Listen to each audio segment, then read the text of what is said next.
Hey everyone.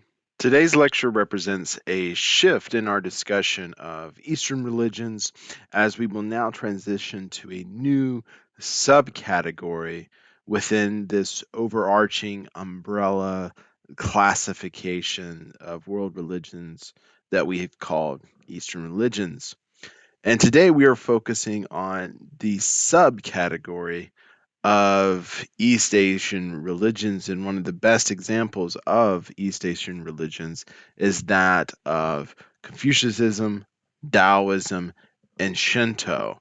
But before we dive straight into Confucianism, I think it's important for us to talk about what is East Asian religions. So, East Asian religions that are also known as Taoic religions refer to a diverse group of various religious traditions that are indigenous, and that's the key word here, indigenous to the regions of East Asia. This includes China, Mongolia, the Korean Peninsula, the Isles of Japan, and Taiwan. Some of the most well known East Asian religions include ancestral worship, the broad category of Chinese folk religions, Confucianism, which is our lecture for today, Taoism, or sometimes spelled Taoism, depending on your dialect, and we'll get into that, as well as Shinto, Korea shamanism, Mongolian shamanism, and a variety of new religious movements that have emerged over time and which we won't talk about in this course. It must be acknowledged here that East Asian religions and Dharmaic religions have influenced each other in several ways due to cultural exchanges between two governments or between our missionary efforts between the two various different religions. But East Asian religions are different from Dharmaic religions and thus deserve a separate category. We must remember that East Asian religions originated in East Asia, while Dharmaic religions, particularly Buddhism, originated in South Asia and India and the subcontinent. And so we often forget the basic fact that despite its popularity, Buddhism is not an indigenous religion within the countries of East Asia. Not meaning that not all Chinese people or Japanese people are Buddhist. To be Chinese is not to be Buddhist, or to be Buddhist does not mean you're naturally Japanese or Korean. This is an imported religion that has come in. And so it's important us to remember that Buddhism is an imported religion to China, to Japan, to the Korean Peninsula, to Taiwan, and that the spread of Buddhism came through missionary activity and cultural exchange, just like Christianity and Islam have spread beyond its original roots in the Middle East. All these religious traditions of East Asia are more or less share a variety of core Chinese concepts that do not natively exist within Buddhism. Thus, there is this separation. They share a variety of core Chinese concepts of spirituality, of divinity, and of world order, which are expressed differently in each cultural religion that has developed. Ergo, religious scholars have created a subcategory in order to highlight not only the difference between East Asia and South Asian religions, meaning those Dharmaic religions, but they also acknowledge that they exhibit shared commonalities, which help us understand how these East Asian religions have emerged. And so now that we talked about briefly what are East Asian religions, I think it's important for us now to transition to great examples. And we're going to talk about three of those great examples: Confucianism, Taoism, and Shintoism. So now let us dive into Confucianism. So, what are some of the basic facts concerning Taoism? Confucianism, sometimes it's also known as Ruism, Ruism, comes from the Chinese language and how they refer to this religious tradition.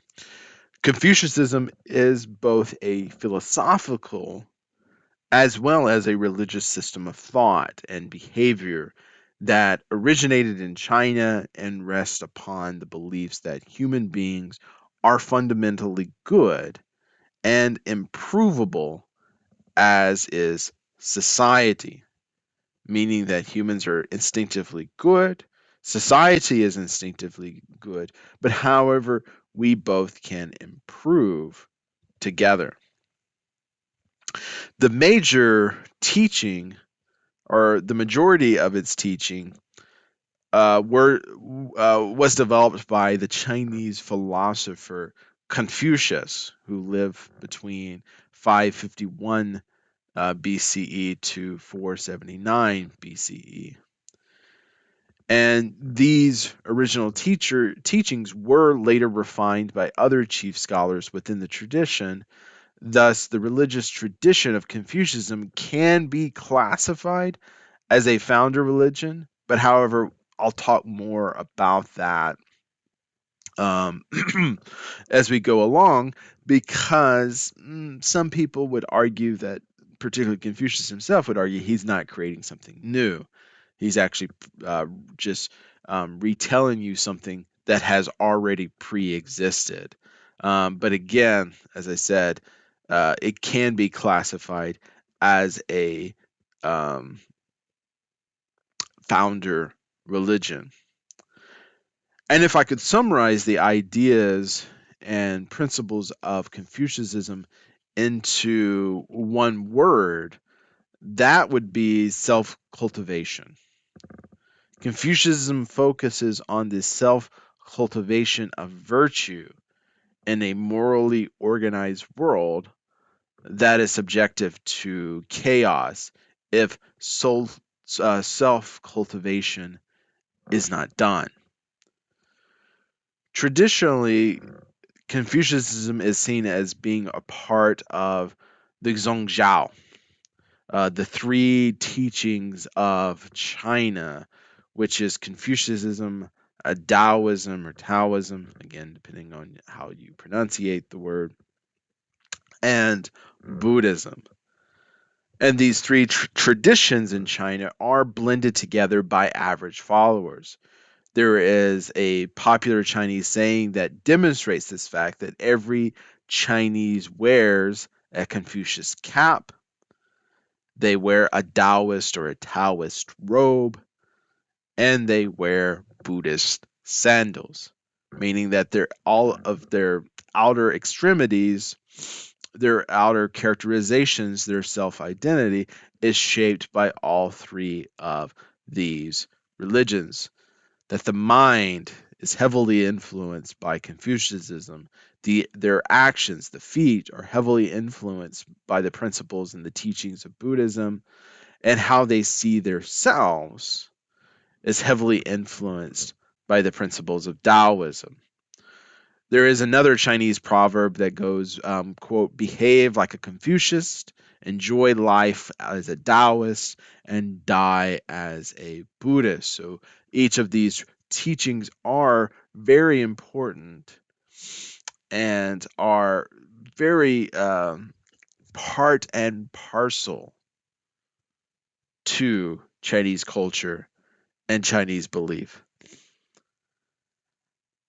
However, in modern day China, Confucianism is not officially seen nor recognized as a world religion.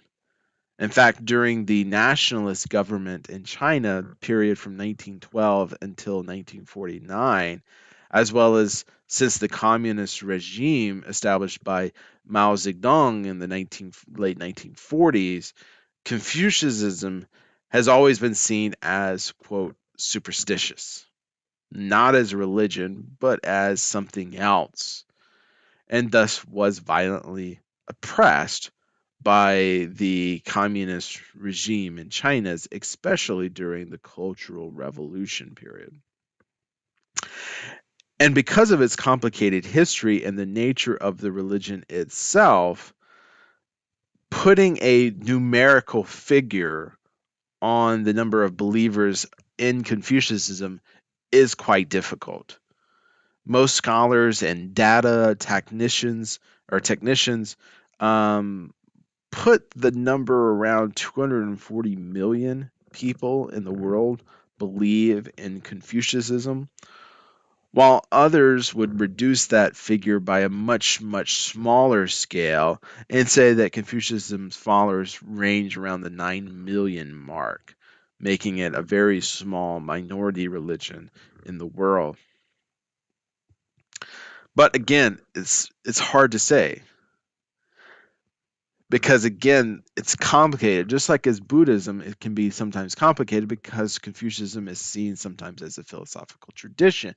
However, there are some who consider it a religious tradition, and so people who adhere to Confucianism might only adhere to its philosophical, its political, its social philosophies rather than its religious traditions and beliefs, but there are some who do.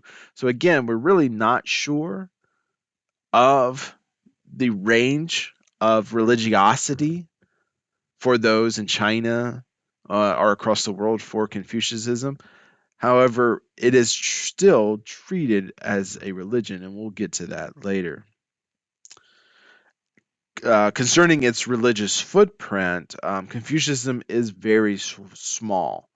While primarily Confucianism is limited to mainland China, thus the religious tradition can be loosely classified as an ethno religion due to the reality that only ethnic Chinese believe in this tradition. However, because of the cultural exchange between China and Korea and Japan and Taiwan and other areas, the regions, um, Vietnam, for example, Confucianism is found elsewhere. It's found in Korea. It's found in Japan. It's found in Vietnam. It's found in Indonesia, as the religious philosophical tradition was spread by, again, cultural exchanges or missionary activities. Confucianism does have a small diaspora of followers in Australia, New Zealand, the United States, the United Kingdom, Canada, and parts of Russia. And the Chinese government is uh, actively involved is the better word, actively involved in spreading the religious and philosophical traditions of Confucianism through the establishing of various schools, sponsoring the various chairs in departments on the university campuses, or sponsoring publications, or sponsoring public exchanges.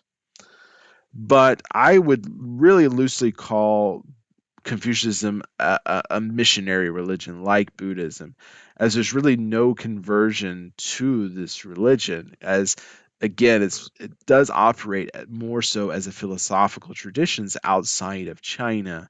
But again, there are elements within China that treat it and it behaves so like a religion. So this leads us to our next question. Is Confucianism a religion? Both in the field of religious studies and the current state of affairs in China, the status of Confucianism as a religious tradition is highly debated. Those who argue for um, a philosophical classification point to the writings of Confucius himself. So these are those that we would classify as in the philosophical camps. They would say, hey, if you look at the central writings of Confucius, he spends very little time talking about religion or the Chinese gods. In fact, maybe around 1% of Confucius's own handwriting is spent on on religion. The majority of his writing is dealing with philosophical and sociological concerns, and thus this is why Confucianism should be treated as a philosophical idea or a political idea. While Confucianism is believed, while Confucius does believe in the Chinese gods and the importance of ritualization, he's significantly more concerned with philosophical concerns. Confucius saw religion as a secondary, if not third, in level of importance for an individual. He believed wholeheartedly that a good religion does not prevent a person from fulfilling their social duties. But if religion does prevent them from fulfilling their social duties, then it's a bad religion and it needs to be abandoned. And that's about all he really says about religion. Those who continue to push for a philosophical classification of Confucianism cite the indigenous Chinese people themselves and what they see of Confucianism. Again, the majority of Chinese people, when you ask if you would define or classify Confucianism as a religion, they don't see Confucianism as a religion. Most people would say they are followers of Confucius, but they don't, but followers in a philosophical stance or a political stance. And again, the Chinese government still does not classify Confucianism as a religion.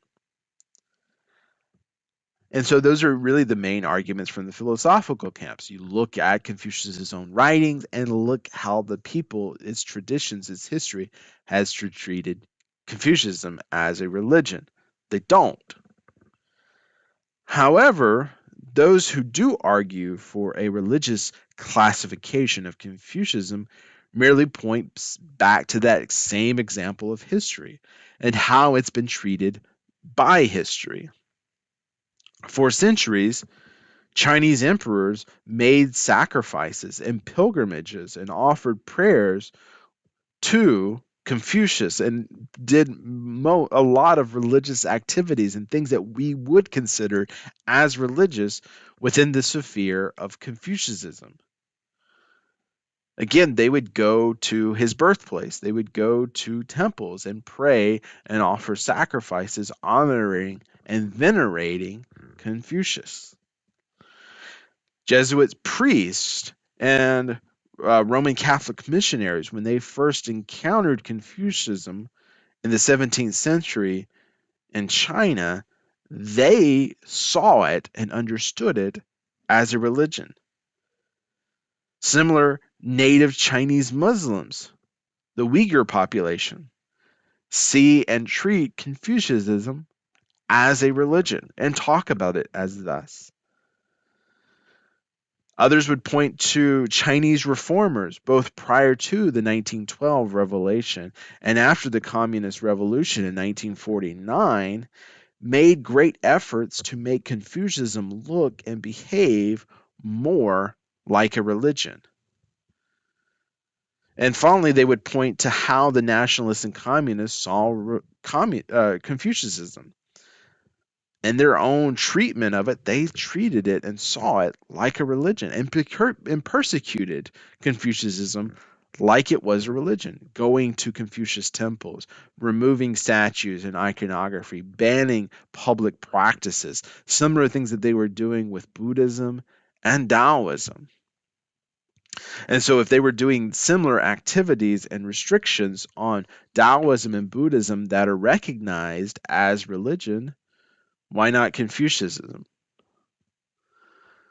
Still, the debate surrounding Confucianism as a religion is not primarily example of issues we've discussed on Hinduism. That of Confucius being a secondary and constructed category, meaning that, well, what Chinese people do that we classify as religion isn't really what we say is religion, but it's because outsiders have declared it a religion. Again, we point to the Jesuit missionaries. When they saw it, they said it looked and felt like a religion. When Muslims came to China and started spreading their religion, they looked at Confucianism and saw Confucianism as a religion. Thus, Confucianism gets labeled a religion because of outsiders. Similar to Hinduism, Hinduism gets labeled and classified a thing by the British, by Muslims. But however, they say that the devil is in the details, and if you look at the details of Confucianism, it's really not a religion. Confucianism lacks institutionalism. There are no priests. There's no priesthood. There's no place, dignified places of worship. There is no creed. This is what you must believe in order to be a Confucianism. Confucianism lacks ritualization. There are no initiated rites, meaning rites to initiate into the group, to join the groups. There is no conversion to this faith. There's really no way of set prescribed way to worship Confucianism. And Confucianism lacks revelation. Confucius himself said he did not receive his teachings from any divine beings like the prophet Muhammad or the prophet Moses, or is not some incarnation of a deity like Jesus or like the Balahula in the Baha'i faith that we'll talk about. Nor does Confucianism claim that there is a deity or that there is an afterlife. It doesn't deal with that, so it lacks a lot of the marks that we classically think of religion. But if you do some comparative religious analysis, some comparative study with other non-doubted religious traditions, you will see that Confucianism does look and feel and behave a lot like other religions. There are pious followers of Confucianism who daily offer prayers and perform sacrifices at their homes or small local shrines in front of statues and iconographies of Confucius.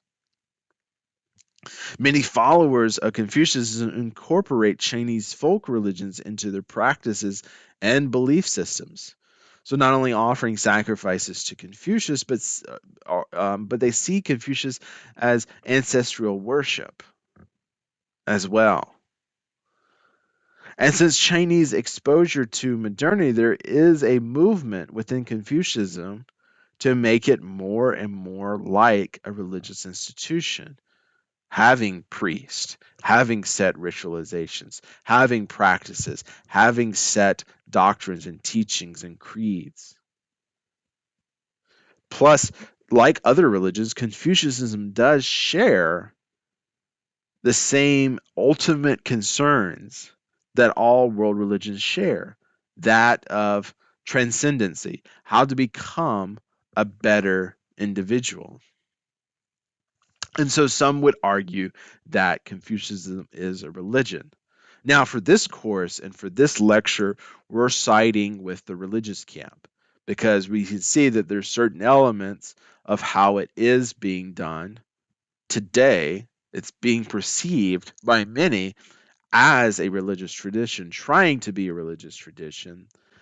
And thus, there has been moments in the past where religious aspects have been done on it. And so, thus, this is what we're going to consider going forward. We're going to treat it as it was a religion. So, like all founder religions, if you want to understand the true nature of a religion itself, you first need to look at its founder. And of course, the founder of this religious tradition is the Chinese philosopher and the government political theorist Confucius. But who is this person? Well, first off, the name Confucius is really a Latinization of what local Chinese followers called the great philosopher, Confucius, Master Kong. Some would say his name was Kong Qi. But however, in the 16th century, when Jesuit missionaries in China first came and encountered Chinese followers and first encountered the writings of Confucius, they coined the term Confucius based off what they heard. Confuci, Confucius. And so thus it was the Jesuit Catholic missionaries who really popularized the name in the West. And this is the common practice in the West that we refer to other hard sounding names by their Latinization names. So, for example, the great Islamic philosopher Ibn Rushd, he's known primarily in in the West as Averroes. Averroes. So this is a very common tradition that happened throughout the medieval period and the Middle Ages, all the way up until the Enlightenment period. And so this is the tradition. His name comes from something else. So it's either Confuci or Master Kong, or we'll continue with Confucius, and that's the term that I will continue as well. So, according to Chinese tradition, Confucius was born on September 28 in 551 BCE near the modern day city of Khufu in China, which is about 370 miles due south of Beijing, or about 600 kilometers due south of Beijing. And much of his early life is sketchy. We really don't know a lot about his early life biographically. Even though there's much written about him, there's much speculation, we really don't know for certainty. It is believed that Confucius was born into a poor family, or into a family who had recently become politically disgraced. It is also believed that his father died when Confucius was about 3 years old, which further forced the family into more poverty because, again, the father is dead. The mother died sometime in Confucius's 20s. It's also believed that Confucius, when he was young, probably anywhere from 15 to 18, took a government job when he and was largely self-taught. We know that Confucius did marry and that he did have one son. Um, However, he we do know that Confucius did divorce his wife, but we don't know much after that. We just know he had a wife, he had a son, but that's about it, and that their relationship did not last. What we do know is that in his late 20s, Confucius gained a reputation as being a very wise teacher and attracting a whole host of students. Around 3,000 students was that he was mentoring and educating them. And according to tradition, he taught his students how to live with true virtue. He taught his students Chinese ancient history and the importance of good governance and the true place of religion within society and within the individual. According to tradition, uh, by the age of 50, Confucius was appointed second in command by the Duke of the state of Lu. And so, China, even though China was at this time an empire, it had a kind of federalist government in which that there was various independent states that ruled under the leadership of the emperor, and so they did the bidding of the emperor to help with the administrations, and so these are one of those states. So it would be like today Confucius becoming the lieutenant governor or the speaker of the house for the state of Florida within the country of the United States. So a very important job, a high level important government job where he could work out his principles. And so it allowed Confucius to implement his government principles, his political ideology into the state. And according to tradition, Confucius was initially successful in implementing his governmental policies.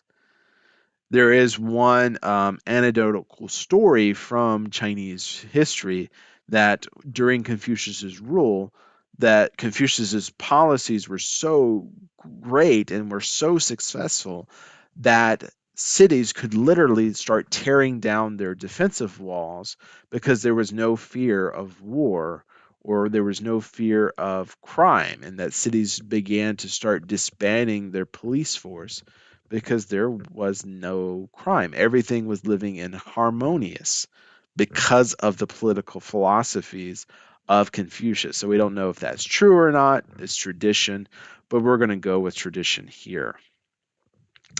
Um, However, the story does go that Confucius did develop very quickly political enemies who, because of his success, they sought to destabilize and overthrow not only Confucius, but also his ruler, the Duke.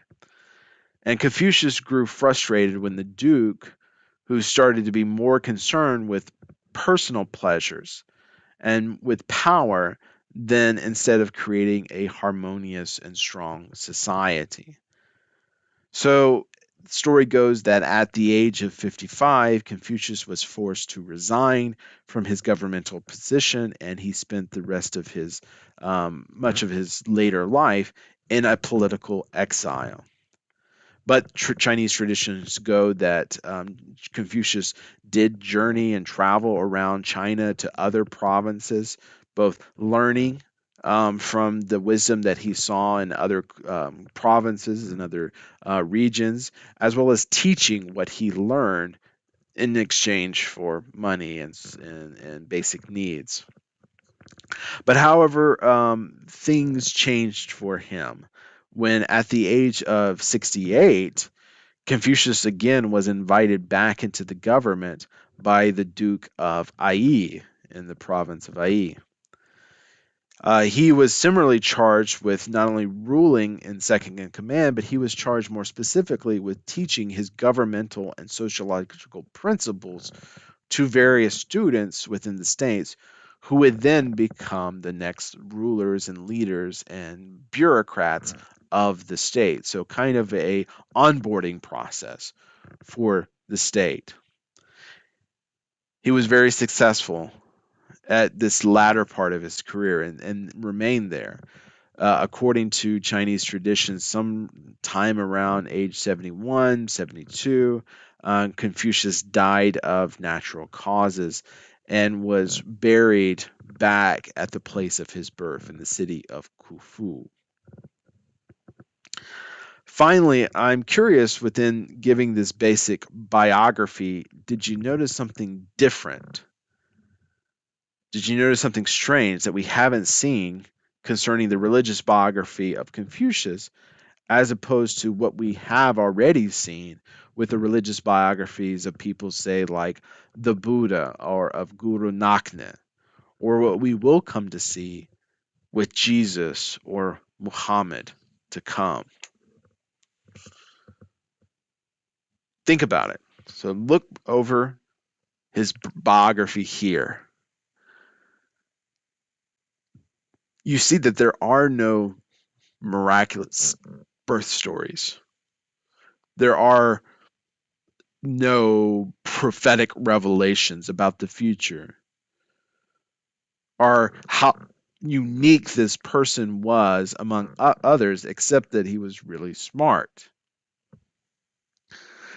Instead, what you see from Confucius's religious biography, you see a normal person with a very normal story, a story of failure, as well as a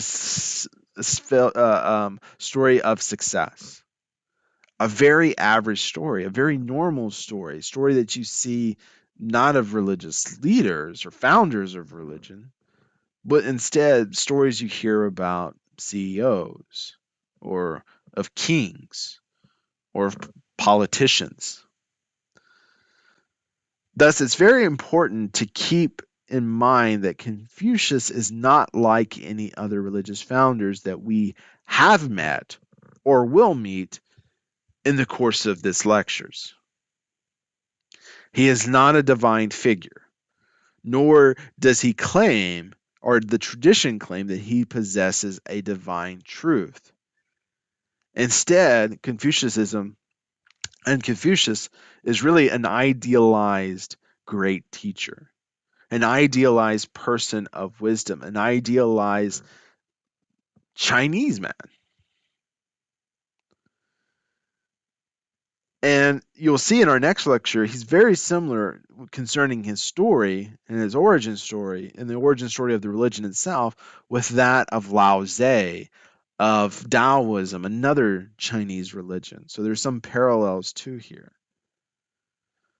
However, regardless of his normal status, his average backstory, Confucius is venerated in the same manner that Christians venerate Mary or the saints, or is venerated in the same manner as Sufi Muslims venerate their saints, or Sikhs venerate the gurus.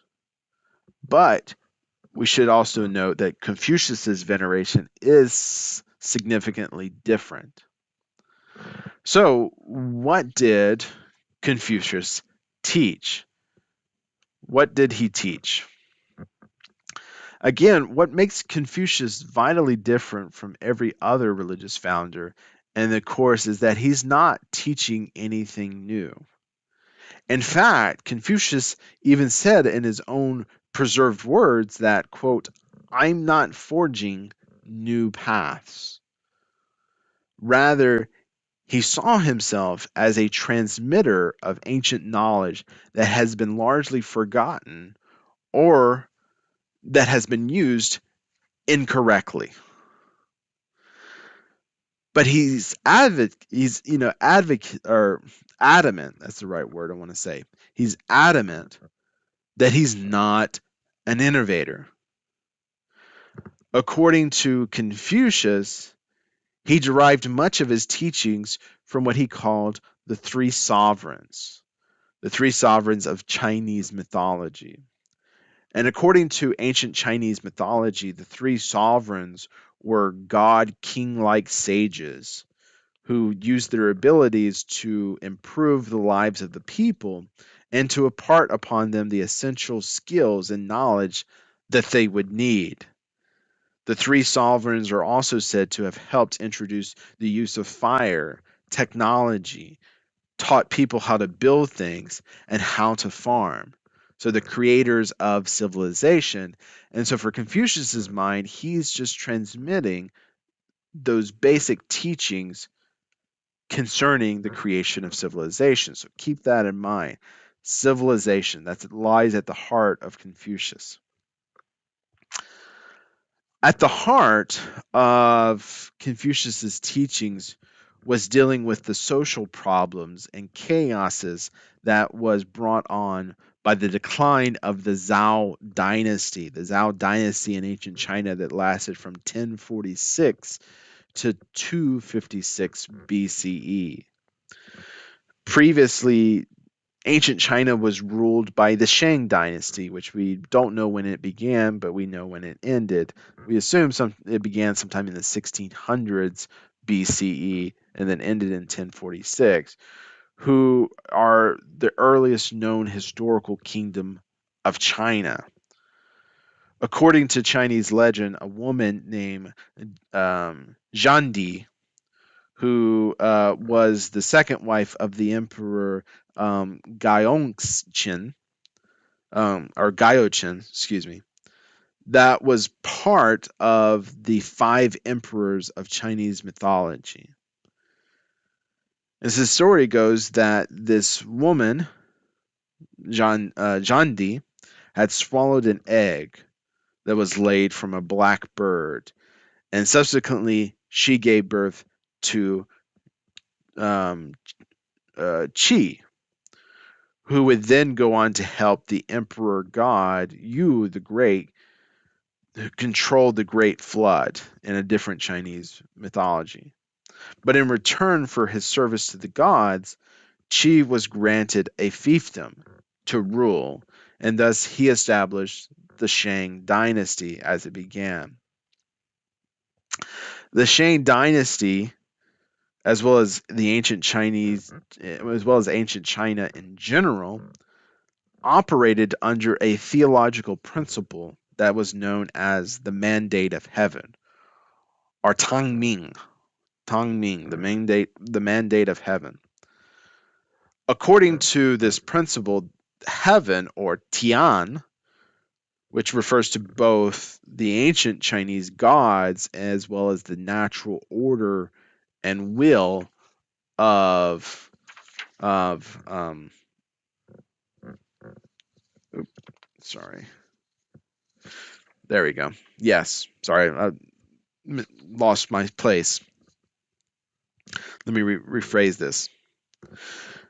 According to this principle, heaven, so known as Tian, and what Tian refers to in Chinese mythology and ancient Chinese religion, refers both to the ancient Chinese gods themselves pluralistically, but it also refers to a certain natural order within the universe or a will of the universe.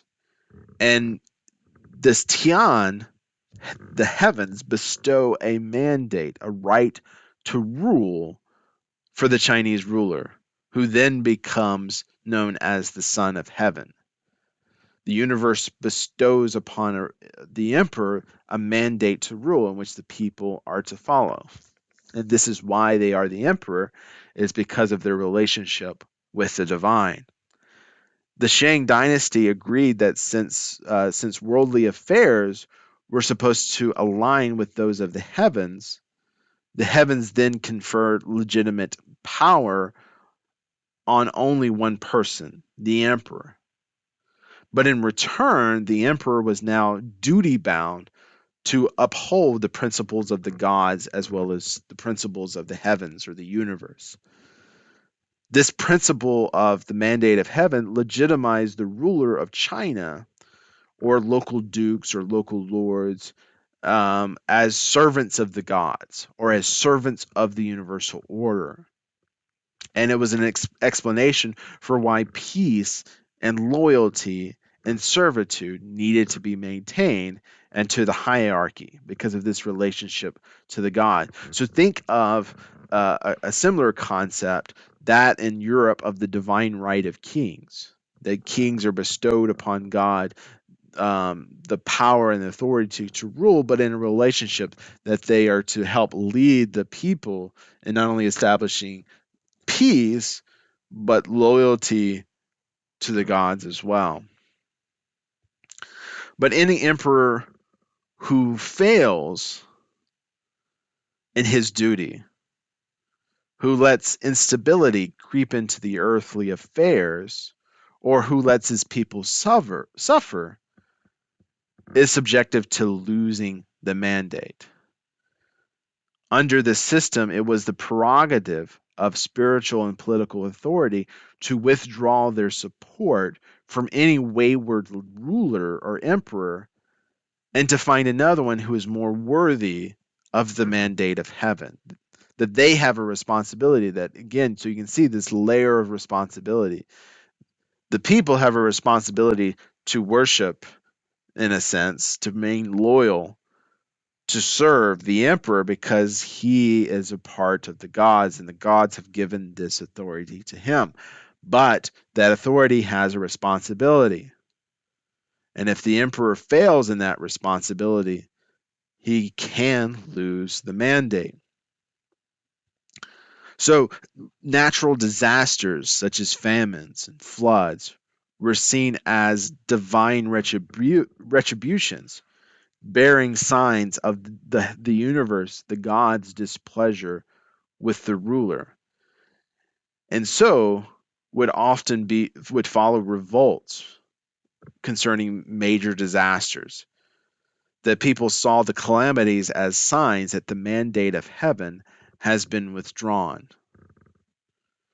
And if the ruler was overthrown, it was then interpreted as an indication that the ruler was unworthy and that he lost the mandate, meaning that the right of rebellion against an unjust and bad king was seen as both a divine retribution but a divine providence of the people, which makes political civil wars justified. And so it's in this context that the Zhao dynasty appears, because the Zhao dynasty in 1046 overthrew the Shang dynasty.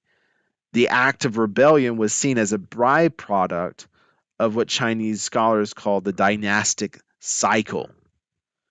The Shang dynasty lost the mandate of heaven, which produced a civil war, a rebellion. The Zhao dynasty gained the mandate of heaven, which explains why they won the civil war and why they are now in charge. However, from 770 to about 256 BCE, the Zhao dynasty was in a permanent state of decline due to multiple civil wars that were upending the political structure. Various political power struggles were at play, and various economic and agricultural hardships occurred. This period in Chinese history is known as the period of the Warring States. So, the central problem that everybody wanted to figure out is, why does China have social chaos? What is the message from the ancients, the gods, the universe? What are they trying to send us with the mandate of heaven? Is it clearly in jeopardy? And this is where Confucius walks in. In a nutshell, what Confucius identified as the problem was the way in which China saw and originally understood how the mandate of heaven worked. He simplified the problem that was going on in his day as misinterpretation and externalizing the shared responsibilities of the mandate of heaven. Again, traditionally, the mandate of heaven was seen as an hierarchical responsibility, meaning that it was the government's job, the emperor, and the emperor's job alone to placate the ancient gods in the universe and to implement social order and harmony. And when there was chaos, it was because the social hierarchy is at fault and at blame alone. And so what Confucius did was he was to reinterpret the mandate of heaven, arguing that all people are responsible, that all people are accountable to it. And so when there is chaos, everyone is to blame, from the emperor to the local farmer. All are accountable. So Confucius solved the problem of the mandate of heaven, of the warring state social conflict. For an instance, he sort of solved it by internalizing the shared responsibility of the mandate of heaven, by making all people culpable in its both successes and its failures, but particularly its failures. He democratized the experience, both positively and negatively. Not only did the ancient gods and universe, the Tian, is responsible for responds to good governance. Or yeah, let me rephrase it. Not only is the universe and the gods responsive to good government and to good emperors, Confucius argued that they're also, and even more so, responsive to the actions of individuals. That is really what is at heart here. This is why we're having so much chaos, is because individuals are not doing their jobs. The local people aren't doing their jobs, both good and bad. The belief system around the mandate of heaven was an acute concern for maintaining and promoting social harmony in China. Traditional philosophers and scholars of ancient China saw the solution as a top down approach. However, Confucius argued that instead, no, it's rather a bottom up approach or an entire social, cultural, symbolic revolution. And that's what Confucius did. Confucius believed that it was impossible for social harmony on a global and state level without first having social harmony start at the individual level, within the family. He believed that the ancient Chinese religion and its rituals had one primary function, and that's to give symbolic expression of the right relationships one is to have with the world, specifically ancestral worship. That's where he did most of his focusing when he did talk about religion. Confucius argued that rituals both define and encourage right relationships as it made you self conscious of other things beyond your own self interest. Confucius believed that an individual should strive for moral and social perfection, and that it was the ultimate goal of human existence and would eliminate social unrest. Confucius called this person who could do this, who could strive for moral and social perfection, he called this person a Junzi, Junzi, which often gets translated as, quote, the ruler's son or an esteemed nobleman in Chinese. But for Confucius, the term was used more like the ideal man. And so for Confucius, the Junzi, this ideal man, is a person who acts according to proper conduct. And the proper conduct, which is the word li, and we'll get to li here in a little bit, that if the man who acts according to proper conduct will achieve harmony in all things. Harmony in all things being he in Chinese, this principle of li and he. And he who embodies the highest human qualities, if he's able to achieve harmony in all things. So Confucius believed that the active cultivation of correct conduct and right attitude with human relationships and with yourself is crucial to establishing and maintaining the mandate of heaven. But how is that achieved? Well, first, Confucius believed that all humanity and social dynamics can be distilled into what he calls the five constant relationships. The five constant relationships. And what are these relationships? These are relationship types.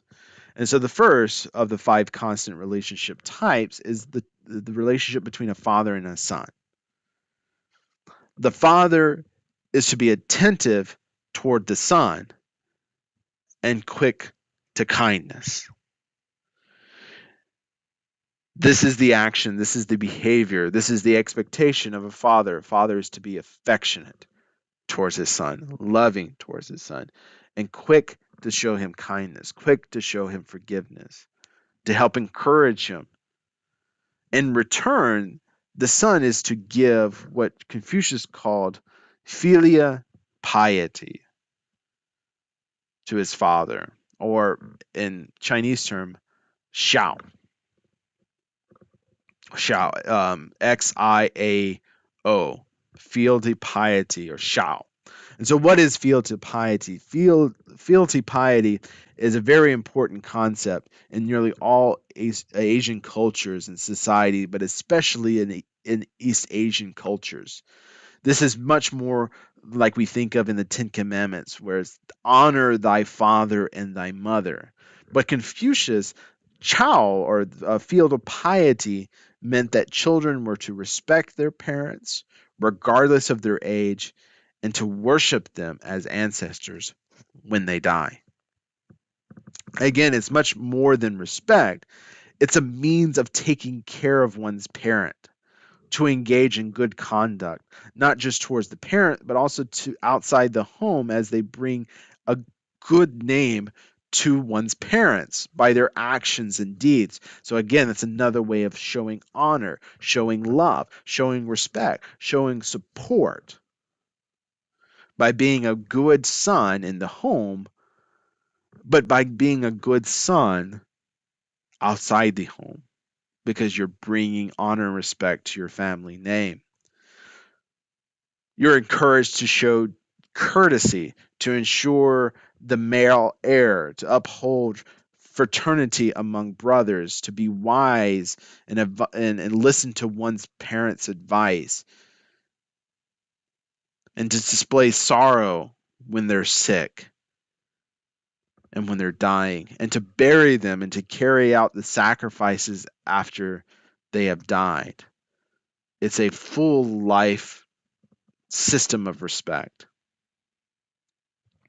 The second relationship is the relationship between an older brother and a younger brother. Or you can also simplify it, the relationship between an older person, an elder, and the youth.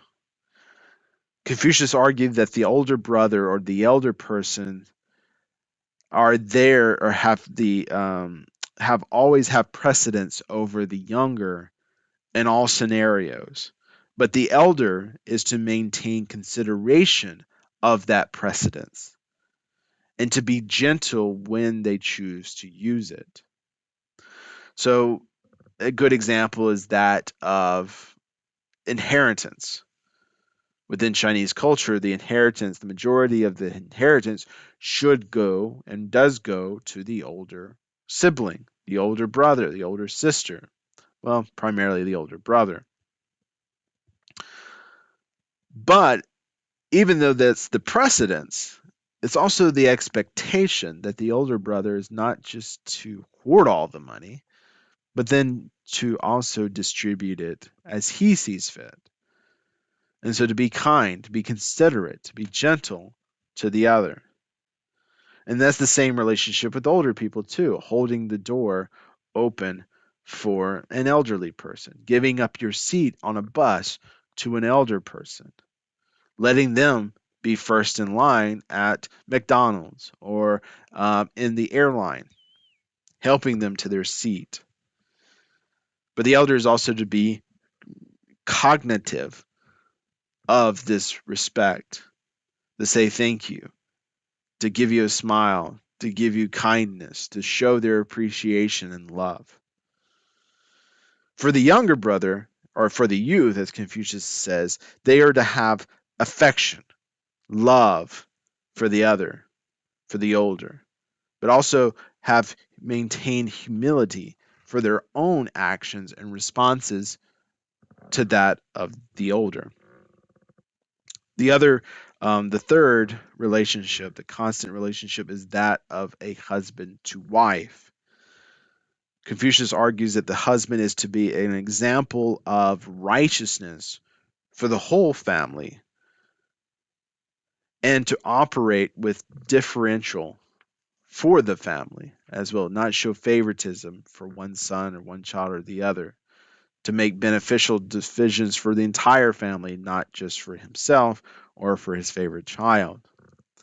The wife is to be an example of obedience to the family and to follow and to actively create and protect the harmony, of the home and the family.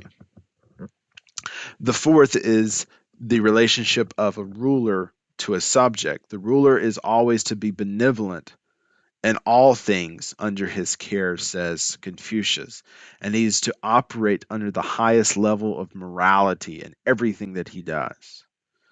But in turn, the subject is supposed to be loyal to the ruler in all things given to him through the ruler, to be responsible for what has been given unto him, and to be supportive. And the last relationship that Confucius talks about is the friend to friend, and that friends are to maintain trust and always be honest with one another.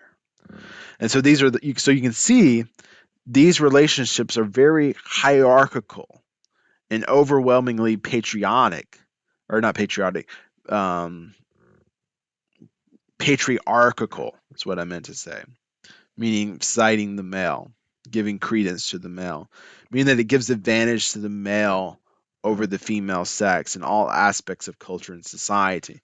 And you can see that the system can be easily abused by a corrupt hierarchy. However, Confucius still left in place the accountability aspect of the mandate in heaven as a safeguard, meaning that the right of rebellion if those in the hierarchy positions fail in their responsibility. So, a safety feature. But that rarely happens on a small social scale or at the family level. So, the system is not perfect, but it's a good system. However, besides the mandate of heaven, Confucius also added another key element that ensured responsibility, and that was the principle of Ren. Ren, which is usually translated as meaning goodness or benevolence or sometimes compassionate humanism, as it gets translated into English. But Ren refers to the active and conscious practice of good qualities of virtuous humanity, and is considered a cardinal outward expression of the Confucian ideas. Confucius himself defines Ren as, quote, a man who helps others become established if he desires to establish himself. And he helps others reach their goals if he desires to reach his own goals. So, really, a better translation for Ren is that of empathy, or as Confucius describes it, quote, being able to make analogous between one's own situation and those of another. Ren represents an inner development towards an altruistic goal, social harmony, personal perfection, towards being fully human. While Ren also simultaneously realizing that one is never alone in your actions, and that everyone has these relationships to consider and fall back on if you lose your way or your identity. In essence, what Ren is within Confucianism is equivalent to the colloquial term, the Golden Rule. Now, many of you might know that term, many of you might practice it within your own ethical persuasion. I do it as well. I love this. This is my ultimate guiding arch principle, the Golden Rule. The Golden Rule is an ethics of reciproc well, I can't say this word. Reciprocity. Yeah, that's the word. I struggle with it. A reciprocal principle of treating others as you want to be treated. And a various expression of this rule can be found in almost every tenet of almost every faith and creed throughout the ages. In ancient Egypt, we see from the ancient religious texts of the ancient Egyptians the golden rule, quote, that which you hate to be done to you, do not do unto others. So it's a negative take on the golden rule, but it's still the golden rule. Do unto others as you would have do unto you. But the ancient Egyptians reversed it. Don't do unto others what you wish not to be done unto you. In Hinduism, that same principle exists. We see in in one of the Vedas, one should never do something to others that one would regard as an injury to oneself. In Judaism, we have love your neighbor as yourself. In Christianity, we see Jesus say, do unto others what you want them to do to you. In Islam, we have a hadith of the Prophet saying, as you would have people do to you, do to them. And what you dislike to be done to you, do not do to others. So you can see for Confucius, it is following this golden rule, do unto others, Ren, that conforms us, that also informs us of what means to be a human, what it means to be a member of a family, what it means to be a coworker, what it means to be a friend, what it means to be a member of society. And so you can see this internalization of the mandate of heaven. Again, this bottom up approach that Confucius did. Confucius, by attaching Ren within Confucianism, he also attached to it the idea of the five virtues. The five virtues. By doing these things, you are actively doing Ren. And according to Confucianism, the five virtues are having empathy, practicing justice, having wisdom, having personal integrity. But the fifth virtue is performing rituals, or a better translation, doing li. So this leads us to the next significant vocabulary that I want to talk about that Confucius introduced. Traditionally, the word li is often translated as ritual or rite, but when we hear those words, we tend to think of religious ceremonies and activities. We tend to think of things like animal sacrifices or going to the Catholic Mass or performing the janazah within Islamic burial ceremonies or practicing Sikh baptism ceremonies or amrit. But scholars typically translate this word used by Confucius as really rules or social etiquettes. However, I don't think those words really do the term justice.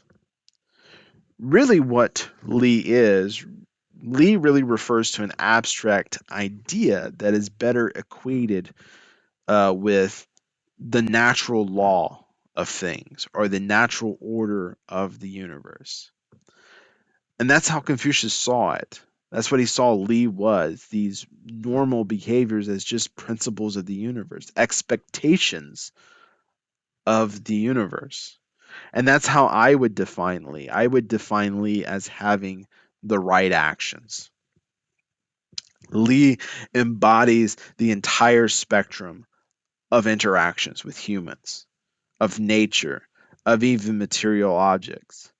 It considers what Li is it consists of norms, social norms concerning proper behavior, social behavior, promotes ideal attitudes and actions, and offers guidance concerning public's expectations. So we might say courtesy in our Western culture.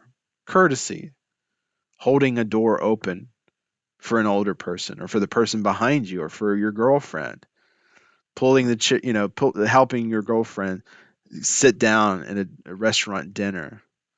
When it's cold outside, taking your jacket off, guys, and putting it around your girl.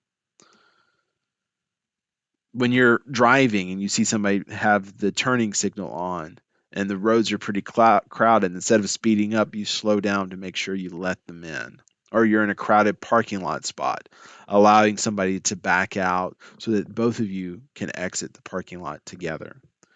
We call those courtesy, common courtesies. But for Confucius, this was more like the natural rule of order. This is what you're supposed to be doing. So it's about, through the performance of these rites of Lin, that appropriate human, um, well, let me rephrase that, like performing these correct rituals, these correct actions, these correct social behaviors not only focus us, but it links humanity and creates order and moves humans in the realm of corresponding with each other as well as with the universe. And so it promotes this harmony according to Confucius. And so if we were um, to Confucius, summarize Confucius's teachings into a statement, his aim was to limit the negative consequences of selfishness, to limit the consequences of non empathetic behavior from the individual. Confucius did not believe that humans were social islands in themselves, but rather that they are networks of social relations, that the actions of the human has a rippling effect, regardless if you're a peasant's farmer's daughter or the emperor himself. Your actions affect all people. And so that's kind of the heart of Confucius's teaching. So the next topic that I want to talk about is, how did Confucianism become a religion? Now, the Confucius movement was not immediately successful. In fact, other competing philosophies in China, like Mohism and legalism, enjoyed much wider support in ancient China than Confucianism. But Confucianism is not a religion at this point of history, when Confucius is teaching, and subsequently after Confucius's death. Most of his ideas were not incorporated by all members of Chinese culture. And so it wasn't seen as religion, but when did it become a religion? Now, it's one thing or another that transformed Confucianism from social cultural philosophy to a religion, but it's really a combination of things over periods of time. So it's not just one specific thing, but again, it's a combination of things that led Confucianism to become a religion. And so we're going to go through these 6 things. The first key event was the adoption of Confucianism by the Han Dynasty. The Han Dynasty ruled China from 202 BCE until 220 CE, so a 400-year period, as a state philosophy and a cultural behavior.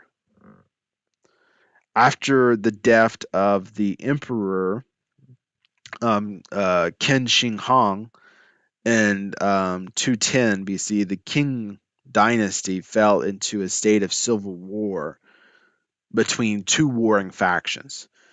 The Shang Yu of Chu, the Chu state, or Liu Bang of Han.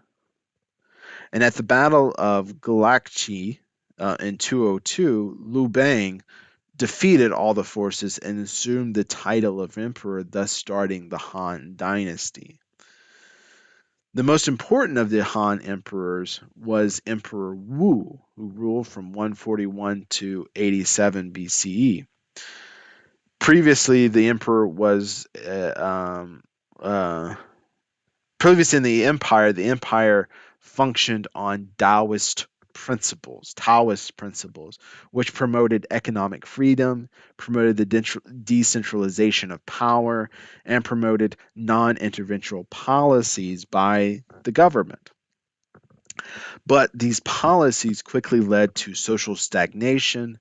It led to frequent rebellions among lesser lords and vassal states of the empire, and several military incursions by foreign nomads in which the central government was too weak to push back against.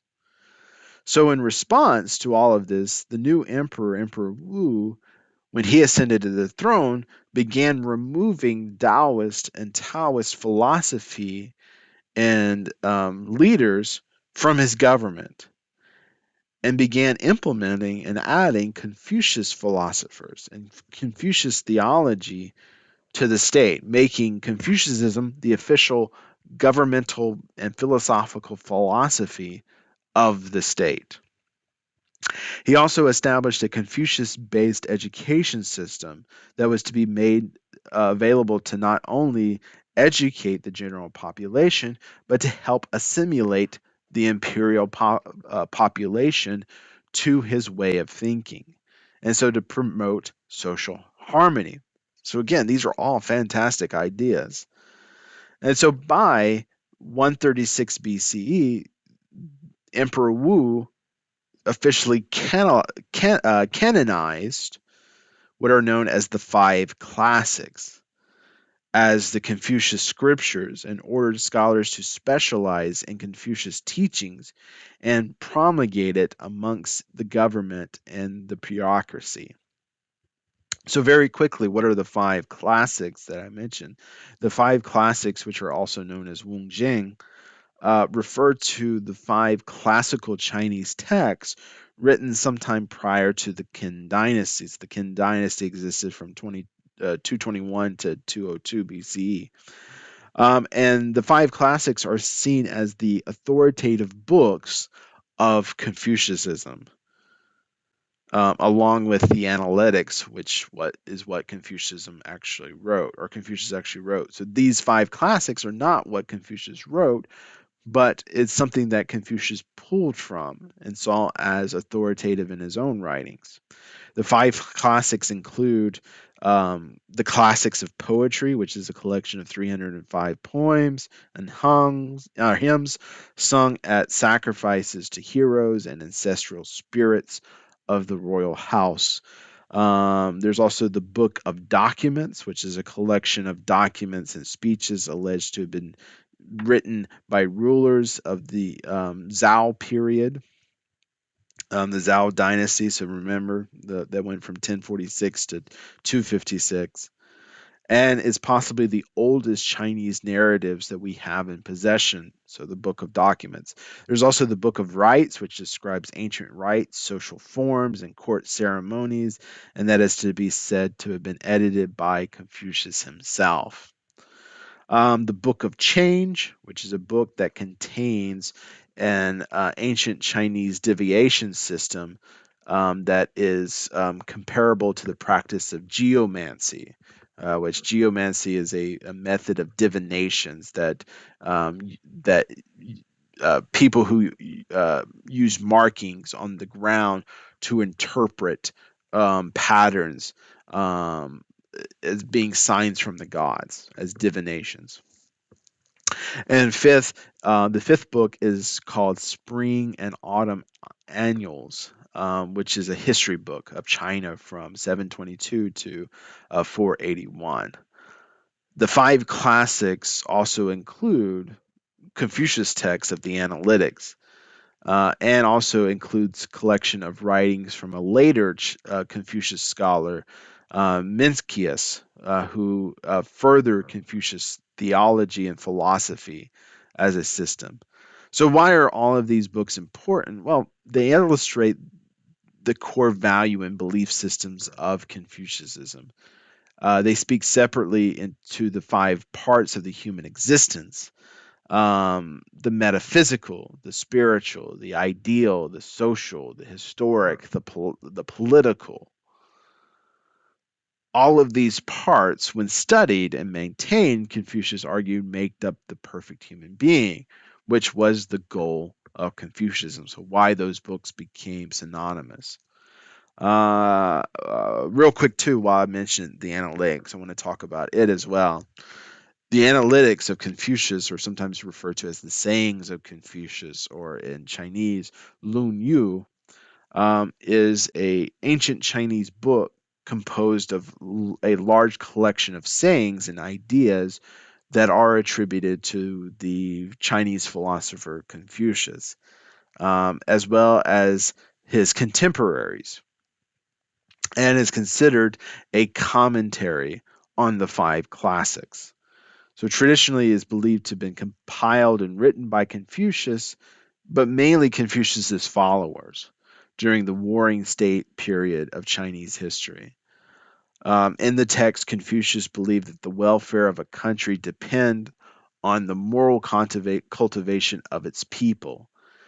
And so he taught that one individual's desires do not need to be suppressed, but that people should be educated to reconcile their desires with social customs, which people could demonstrate their respect for others as well as their responsibility for society.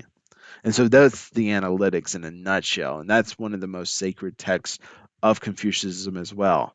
The five classics, as well as the analytics or the sayings of Confucius. Now, back to the Confucius movement. Our second key event was the advent and the arrival. I already talked about the five. So, sorry. Our third is the arrival of Buddhism in China.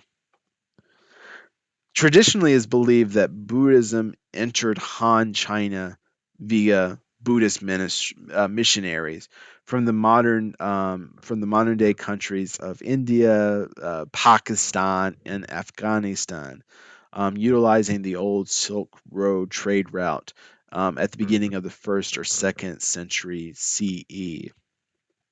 However, there is an apocryphal tale in which Emperor Ming, who ruled from 27 to 75 CE, quote, had a dream where he saw a golden man who flew beyond the mountains to his palace. In response, he consulted the wise men to interpret the dream, and the wise men told the emperor of this person who was called the Buddha in India. The emperor then sent envoys to India to inquire about the Buddha, and those envoys brought back Buddhist scriptures and taught the Chinese people this new religion. Buddhism was a religion whose philosophy and teachings mirrored much of ancient Chinese philosophy and religion itself, which allowed Buddhism to gain a significant foothold in Chinese culture. Buddhism and Taoism is very similar. And the two religions kind of have blended together within Chinese culture and kind of produced and that have been dominant the dominant religious force at one time or another in Chinese culture. But for Confucianism, Buddhism represented the antithesis, as it is somewhat opposite to many of the teachings of the Buddha. And so it always had this antithesized relationship. But it was during the reign of Wuzong of the Tang dynasty, who the Tang dynasty ruled China from 681 until 901 CE, who began a persecution of all things foreign in China, especially Buddhism. He initiated what was known in Chinese history as the Hucheng persecutions that lasted from 841 until 845 BCE. And the reason these persecutions emerged was that following a costly war against the Uyghur Muslims in China, the Emperor Wuzang found China was completely bankrupt. And so Wuzong looked to the massive wealth that was being generated and being hoarded by many of the Buddhist temples within China and its monasteries. And so he decided to strip them of their gold and their wealth and to pillage the Buddhist temples and monasteries for their money in order to finance a new war against the Uyghurs. But Wuzong also went further. He went further and he claimed that Buddhist principles were at the root of this problem of having invading, warring Muslim tribes in China. He argued that it's Buddhist principles and the Buddhist religion that had eroded Chinese culture, that had stagnated economic development, and had made weak not only the military, but the government. So, the Emperor Wuzong saw Buddhism as a foreign religion, as well as Zoroastrianism that was around, as well as Nestorian Christianity that was prominent in China at his time, and Manichaeism, an ancient Iranian religion that has ceased to exist. He saw all of these as foreign religions that promoted foreign values and promoted foreign allegiances to foreign powers.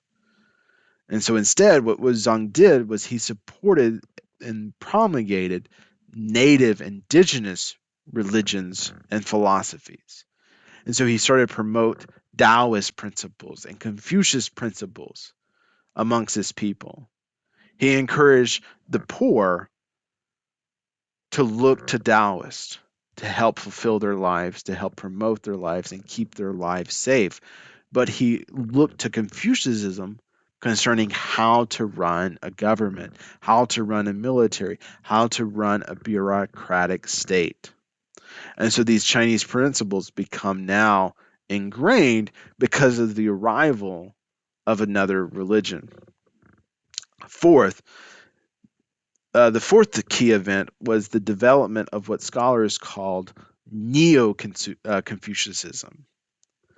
And so very quickly, Neo-Confucianism refers to a moral, ethical, and metaphysical Chinese philosophy that was influenced by the classical forms of Confucianism, but it combined elements of Buddhism and Taoism within it. The Neo-Confucianism movement originated in the teachings of Confucius philosophers like Han Yu or Li Ao during the Tang Dynasty period. Neo-Confucianism was both a revival movement of classical forms of Confucianism to ally with the social values of the current dynasty, but it was also a reactionary movement against the challenges of Buddhism, but also Taoist philosophies and religion that had emerged during other periods in Chinese philosophy and history. And so it emerged as a competing voice. Most Confucians saw Confucianism as being in competition with Taoism and Buddhism, which they considered incompatible with Confucianism and detrimental to Chinese society, resulting in moral decay. So, for example, the Confucius philosopher Song Fu accused Buddhists and Taoists of destroying the three fundamental bonds, that the relationship between the Lord and the servant, between the father and the son, and between the husband and wife, and called on Chinese to practice Confucianism to restore the traditional family. Another Chinese philosopher, Han Yu, most famously essays decry the worship of Buddhist relics. The most distressing issue about these religions for new Confucius was their focus on personal liberation from suffering by extracting oneself from the world, which took precedence over all other goals. By within Buddhism, or even to some extent Taoism, by promoting the elimination of desire and attachment, such as human relationships or the government, the success of the government, these religions were preserved as discarding vital aspects of Chinese culture and thus creating an unsustainable future. Neo-Confucius argued that these forms of liberations were in fact selfish and motivated by only personal gains, and that in essence, Buddhism is a form of egotism, that they would argue. That the acts of compassion by Buddhist practitioners are called into questions because, again, it subordinates social harmony. Other Buddhist ideas that Neo-Confucius took up was the issue of emptiness and voidness, and they considered that fundamentally wrong. And although the Neo-Confucians were critical of Taoism and Buddhism, the two did have influence on the philosophy. And the Neo-Confucians borrowed terms and concepts from these religions. Neo-Confucius writings adapted Buddhist thoughts and belief systems for Confucius' interest. And though they adopted, through their adaptation, Confucianism began to look and feel more like a religion as a way to compete against the established religions of Taoism and Buddhism.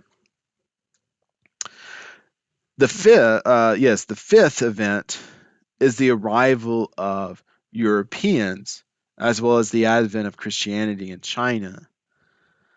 Contact between Europe and the East already dated back hundreds of years, especially between the Vatican and the Mongols as early as the 13th century. Numerous traders, most famously Marco Polo, who lived from 1254 to 1324, had traveled between East and Western Eurasia, bringing back tales of their travels and their encounterments. Also, Christianity was not new to the Mongolians, as they had practiced Eastern forms of Christianity since the 7th century, as well as Islam in the 9th century. But with the overthrow of the Mongol-led Jung dynasty of China by the Hans in 1368, the strong assimilation pressures were placed on Chinese Muslims, Jews, and Christian communities, and non-Han influences were forced out of China. After maritime contact had been established between Western Europe and China in 1513, Jesuit missionaries began making inroads into China by the 1550s. The most famous example is that of Saint Francis Xavier. But in 1578, Alessandro Vallegiano, who was 16th century um, um, uh, Jesuit priest, realized that the Jesuits weren't going to get far in China without a sounding ground in the language and the culture of the country.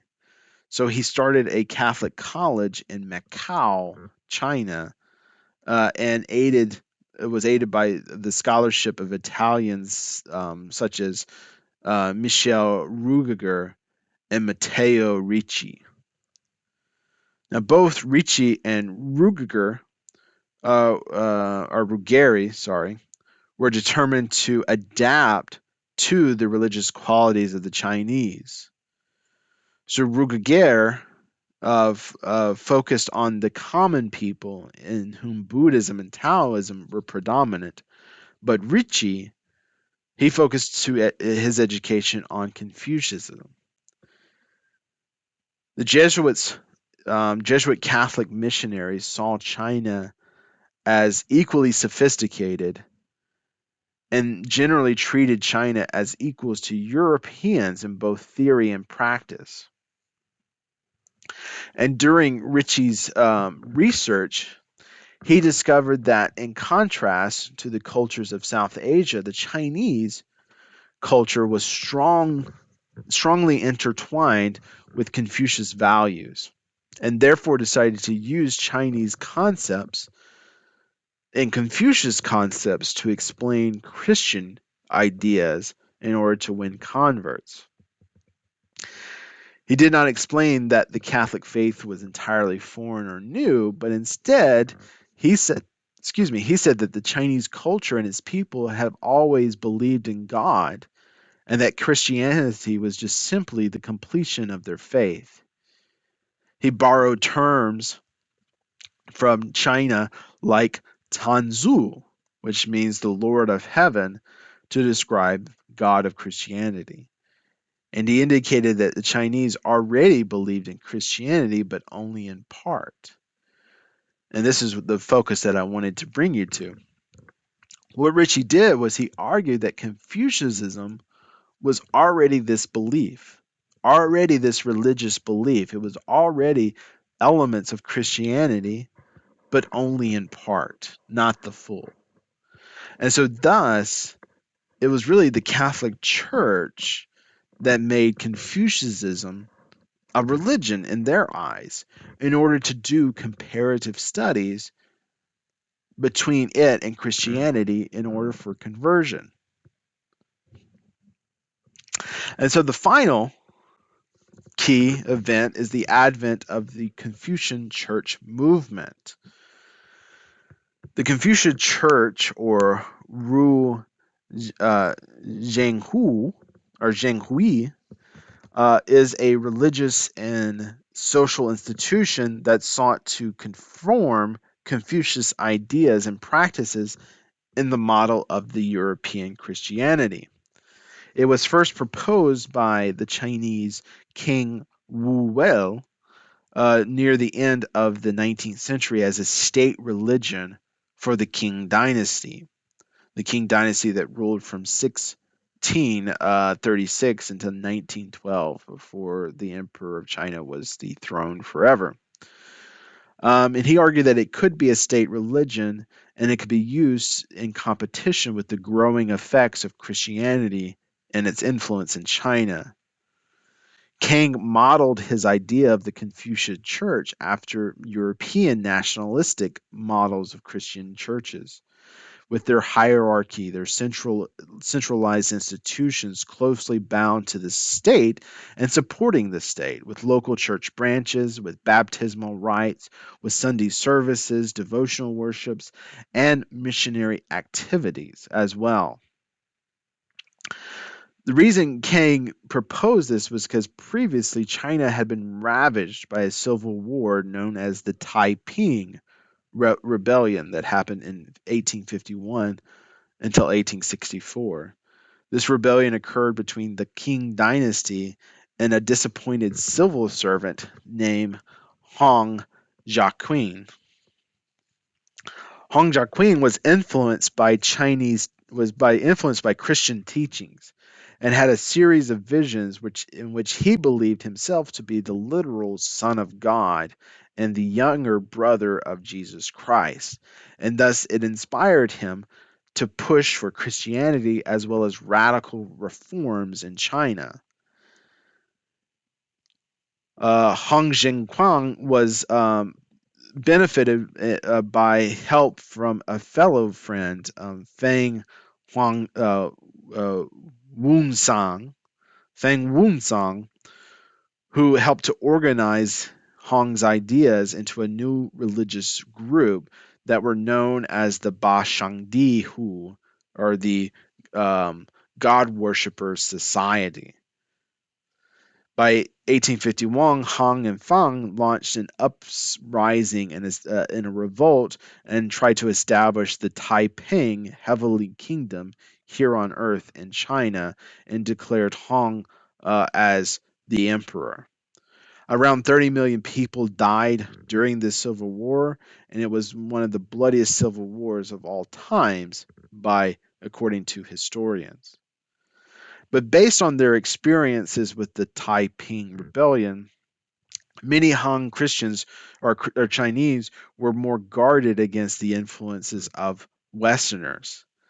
And so, thus, This is why Kang Yuel tried to mimic and capitalize on what he saw Hong and Feng were doing and able to accomplish by adopting elements of Christianity or Western cultures with Chinese cultures and Chinese belief. And so it was him that was able to combat the influences of the West by um, adopting them instead of embracing them fully. By 1912, Kang had established 132 Confucius churches across China. And from 1913 until 1916, an important debate took place about whether Confucianism should be considered a state religion or not, and thus be ascribed into the Constitution of China. However, this did not occur as anti religious campaigns in the 1920s led to the full dissolution of the Confucian Church and the rise of communism, further cement the church's fate in mainland China. But while Kang's ideas were not realized in China, they were, however, carried forward into Hong Kong and several of the Chinese overseas communities, especially in Indonesia and the United States.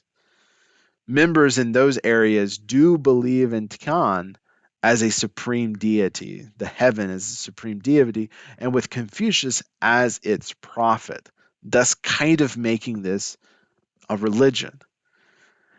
But now in contemporary China today, we are seeing a revivalist movement of Confucianism as a state religion, which bleeds Confucius folk religion and ancestral worship with also elements of communism into it as well. And so we're seeing in China Confucius shrines, Confucius liturgy are now reappearing on the mainland as a means of revitalizing culture that had been repressed by Mao's communism. For the last section of this lecture, we're going to discuss only what scholars call religious Confucianism as a means to distinguish between the philosophical and the governmental and political side of the tradition as to the theological side on which we are focusing on right now. Religious Confucianism, better known as Ruzhao in China, is an interpretation of Confucius philosophy and combines with it ancient Chinese religious beliefs and practices. These religious practices truly emerged during the Song Dynasty period of China, so from 960 until 1279 CE, and has since stayed part of Chinese society since then. Religious Confucianism believes that the universe is governed by a supreme being who is often transferred or referred to as the Tian, heaven, or you see the name Shangdi, the supreme lord, used as well.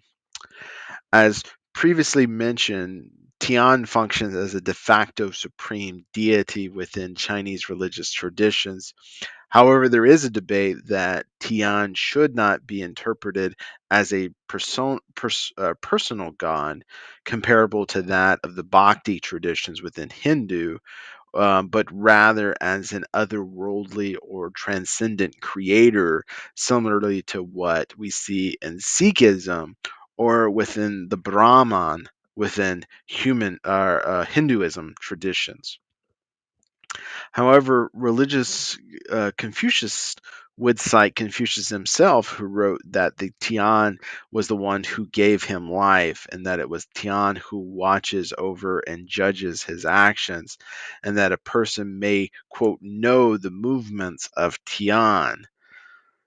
So they argue that there might be a possibility of a personal god kind of concept within the Tian. They also would cite Confucius, who state that it was Tian who spoke to him, though not in words. So I could think we could say that Tian could be viewed as, again, a personal, if not known deity, but within Confucianism, it can be displayed in different ways.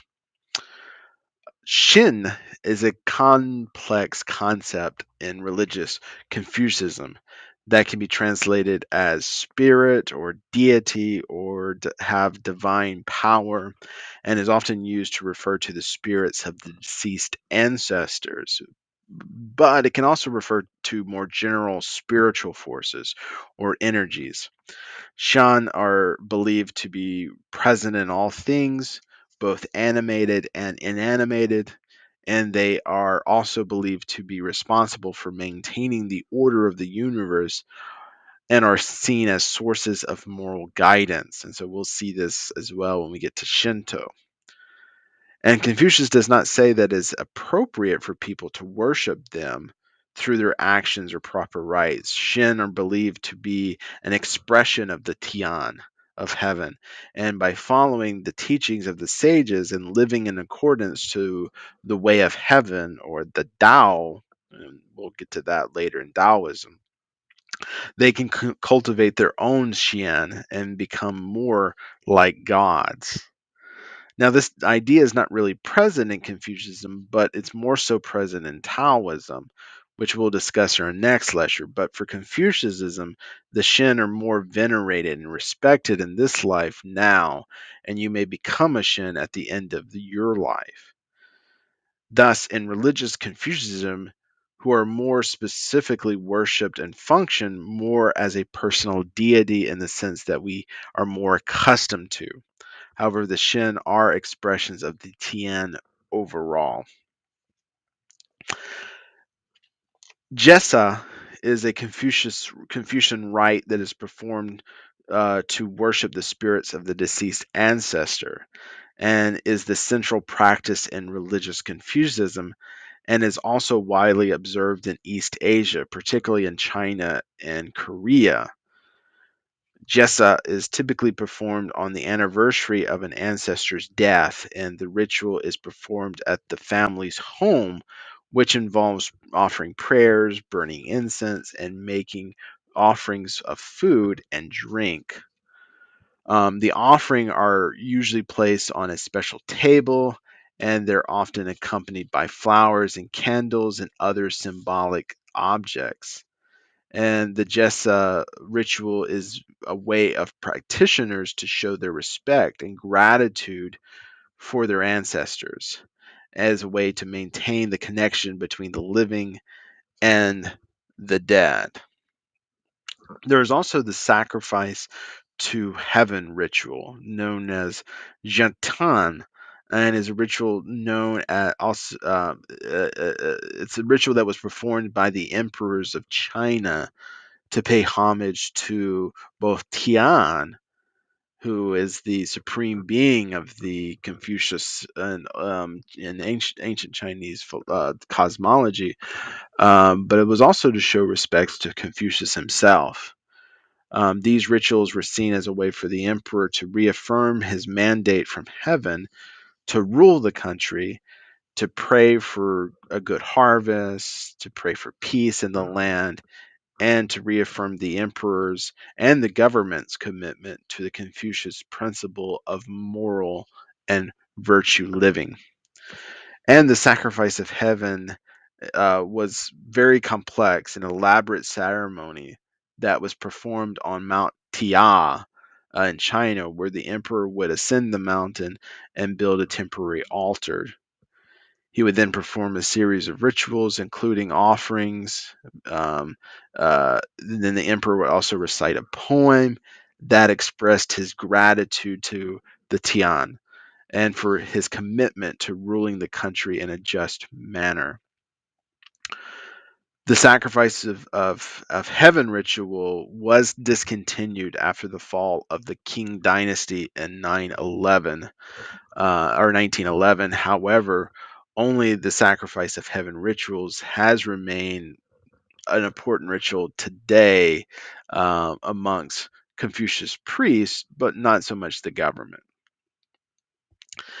The Confucius Church, or the Ru um, despite the challenge it is faced here recently, has continued to exist and has played a role in the revival of Confucianism in China in recent years. The church currently has around 100 branches in China and is also active in other parts of the world. Some of the activities of the Confucian Church includes holding regular religious services, uh, having lectures on Confucianism, offering times of prayer and singing of hymns. Um, it helps also organize Confucius festivals and celebrations, such as the birthday of Confucius himself. The Confucius Church has also established schools and educational institutions where Confucius theology and philosophy is taught to children, and providing social welfare services for the poor and the needy, as well as promoting Confucius values and ethics in society. The last thing that I want to talk about is the city itself of where he was born. The city of Khufu in the Shandong province of China plays a significant and central role within Confucianism as well as religious Confucianism. Khufu is considered a sacred city for religious Confucians, where pilgrims from all over the world take a pilgrimage, where they come to the city of Khufu to visit Confucius's tomb and to visit the Confucius temple and to pay respects to the great sage. And Khufu is also a major center of study of Confucianism, and many Confucius scholars come to Khufu to study Confucian classic texts and to learn about Confucius traditions. The cemetery of Confucius in Khufu is the largest family cemetery in the world and is one of the most important religious and cultural sites in China. It is the burial place of Confucius, his descendants, and other members of the Kong family. The cemetery of Confucius is a physical manifestation of the Confucius tradition. It's a place where Confucians can come to learn about their faith and to pay homage and respect to the ancestors of Confucius, as well as to their own ancestors. In 331, the Yun dynasty of China ordered work to begin on the construction of a wall and gate around the cemetery due to the popularity and the mythology surrounding Confucius and his family. In total, around 18 renovations have been ordered by the Chinese government and emperors concerning the cemetery of Confucius and his family. So it's a very important site. However, the cemetery did suffer damage in November of 1966 during the Cultural Revolution in China, when it was vandalized by soldiers. Over 6,000 items were either destroyed or confiscated by the government. However, many of the residents and caretakers of the Confucius Temple and the cemetery hid various items of Confucius artifacts and writings in the walls and ceilings of their own homes, and where they stayed until 1994, when the government reversed its policy and declared the Confucius Temple and cemetery as a World Heritage Site. And so, lastly, I want to talk about the Confucius Temple in Khufu, which is one of the most important Confucius temples in the world. 2 years following the death of Confucius, the Duke of Lu converted Confucius's home into a temple. And in 205 BCE, Emperor Gaio of the Han Dynasty was the first emperor to offer sacrifices at the facilities in memory of Confucius. He also set the future example for many other emperors that upon their coronations would come and to visit Khufu and perform several sacrifices after important events within their culture. The original three-room house of Confucius was eventually destroyed and replaced with the modern day temple complex that we see in China today, that was built in 661 CE.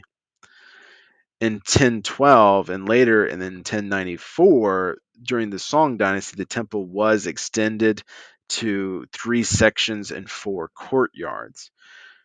In 1214, there was a great fire that destroyed most of the temple, but it was rebuilt during the Jing dynasty. And in 1499, another great fire destroyed the temple complex, but it was restored and exists as its current makeup today. And just like the cemetery, during the Cultural Revolution, many of its items were vandalized and confiscated.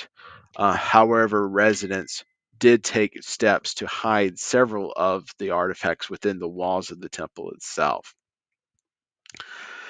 And the temple complex of Confucius is a complex building with over 100 buildings, including the Danqi Hall, which is the main hall of the temple, where worship is done, as well as certain Confucius rites, as well as the apricot altar sits, where sacrifices are done and educational lections are performed. And the Confucius Temple also holds the Kowun Pavilion, which is a library that houses some of the original collections of Confucius classic texts. And so that's our lecture on Confucianism.